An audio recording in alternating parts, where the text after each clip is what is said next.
Alright folks, welcome to another beer review. So today we're going over to Northern Monk and we're having a look at one of the Old Flax Store series beers, and this is, the Old Flax Store projects, and this is OFS056, part of their Vietnam series, and this is a tank lager. Hops and adjuncts are Nelson Sauvin, Citra, Incognito, and Citra again. Oh, Citra, Incognito, and then more Citra. Brew date was the 15th of September 2021. Does it have anything about this beer? I'm not too sure. I picked this up from Northern Monk, Manchester. Did a little bit of a haul. Picked up this and the Imperial Brown Stout that they did as part of this Vietnam series as well as a few other bits and bobs. And yeah, things are starting to look up a little bit. Won myself 300 quid tonight. Bacon, beer and bets. Bacon, beer and bets. Da, da, da, da, da. Bacon, beer and bets. Gamble responsibly. So yeah, so I'm in a good mood. It's approaching midnight in work tomorrow, but you know, fuck it. Got something to be a little bit happy about for once. After this absolute fucking train wreck of 2 years, essentially. Isn't it amazing? Something so unimportant in the grand scheme of things, like a bit of money, can make a massive difference. But yeah, Christmas is still probably going to be a bit shit, but hey ho, it is what it is. So beer in the glass then, and that is a really quite pale lager. There's like a little bit of like a chill haze there, but when you hear like tank lager, the image I get is like straight from, you know, the fermenter or something like that. But yeah, lovely looking beer nonetheless. But I don't know, I thought I was expecting it to be a little bit more hazier. Maybe there'll be a bit more in the bottom of the can. If there's not, who fucking cares? Just shy of a thing's worth for Whitehead. Almost has like a wine-like appearance to it. It's very, very pale. Interesting. So let's see what we get on the nose.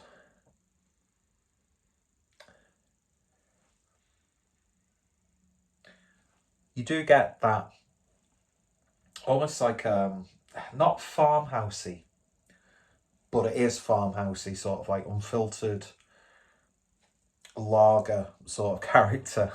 That makes no sense. But yeah, it's got a real muskiness to it. I mean, it was brewed in September. You know, we're in December now. So maybe the Citra, although I did get a bit of a whiff there.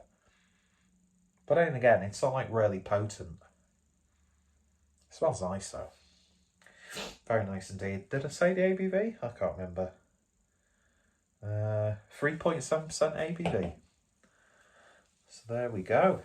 In a brand appropriate glassware. I love this glass. Breweries need to do more Tecus, but I'd like it if it was a bit of a bigger one. I think a lot of men do, but that statement alone could be completely taken out of context. Anyway, should I stop digging a hole and stop chugging a beer? I don't know, I don't do chugs. Cheers. Train wreck.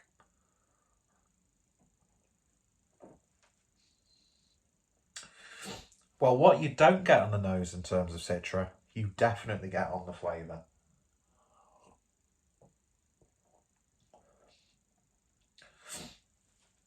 Obviously, with an ABV that low, being a low ABV lager, very thin body, not like watery or anything like that. Just that perfect sort of mouthfeel for a beer of that ABV.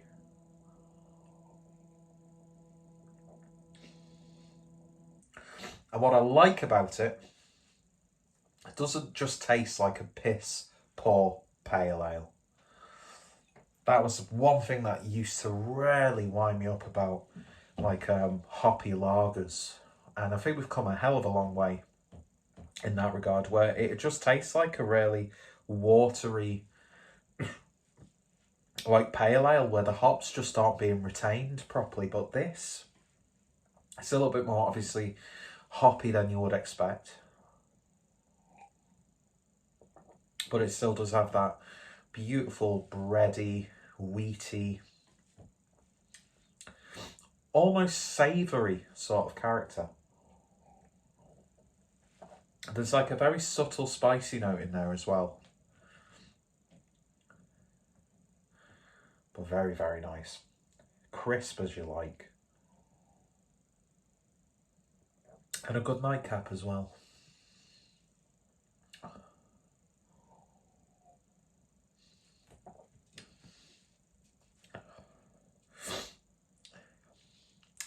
Nelson is there. I just had to reacquaint with what was on the can. Because it does have that like dry in, the muskiness again. But like sort of like that grape husk sort of character. Now, if you've been following the channel, you know, you might know, or you might not even give two flying fucks, but I don't really like Nelson Sauvin. Just not a hop for me. Although I've had some really interesting beers with it where the characteristics that I don't usually like aren't really shown. And it just shows you how you can have a hop that is known for this, this, this and this. But if you slightly utilise it, or if you utilise it in a slightly different way, you get a complete vastly different experience. But yeah, it's really nice, that. Can't remember how much I paid for it. I think I picked up six cans. They were like 26 quid, something like that. That included a can of Heathen, because I've not had that for a while. The double IPA version of Faith, which was all right, a little bit green. There was the Imperial Brown Stout that I picked up, like an Imperial Black IPA, a Yuzu and Cucumber Pale, and there was another beer, I can't remember. So, you know, not a bad little selection. But yeah, even with a beer style like this, even if it was a few months older, I think you would still get a really good beer.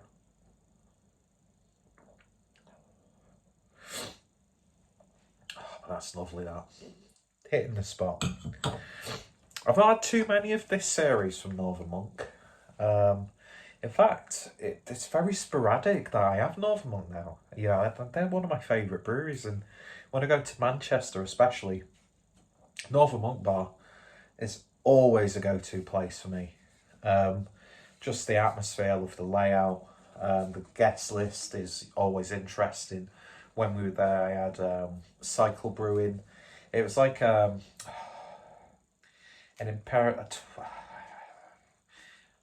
Heaven Hill Imperial Stout from 2020 with coffee, and that was just absolutely mega banging. And what a twatty thing to say, mega banging, fucking hell. But yeah, I do always like going to Northern Monk, and I've not been to Leeds for a good while, so I think a trip is very much on the cards. But yeah, this is really nice. Not sure when it was actually released, so if it's a little bit older, definitely worth giving a go. And I want to try more of this series that they do. I love that idea of go to different sort of countries, and that's one thing that I really like about Northern Monk is just these little series that they do, like the Patrons Project, which again, not had too many Patrons Project beers recently. The beer world is just so vast now that you sort of like get hooked on a brewery for a while. But, you know, Northern Monk for me, ever reliable. I think Russell's just had a child, or another child as well, so congratulations. And yeah, Northern Monk, one of the best breweries for me in the UK, and it's been a long time coming. So yeah, you'll be seeing a few Northern Monk beers within a few days of each other, I'd imagine. So yeah, if you've tried it, let me know your thoughts, opinions down below. What's been some of your highlights from this series that they're doing? and not just necessarily Vietnam. What did you think of this beer if you tried it? Yada yada yada. Links down below. Loads of Northern Monk reviews on the channel. Go check out the Webshop. And yeah, they've just released a mince pie imperial stout using throwaway mince pies, because apparently like each year we throw 7.4 million mince pies away. Are you absolutely bonkers? Is there not?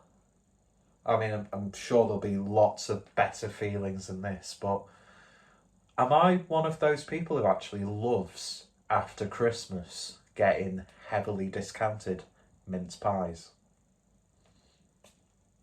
It's a culinary delight. So yeah, anyway. So Northern Monk have not paid me for this review or promotion. My thoughts and opinions are my own, and if anybody does want me to become a shill, just plough me with your beer, and I'll be a sellout. If people want me to be a sellout, I'll be a sellout. Anyway, cheers, watch folks. You all take care, stay safe. Oh, wheezy. And yeah, I'm resting my hands on the top of my beer belly. See you guys later. Cheers.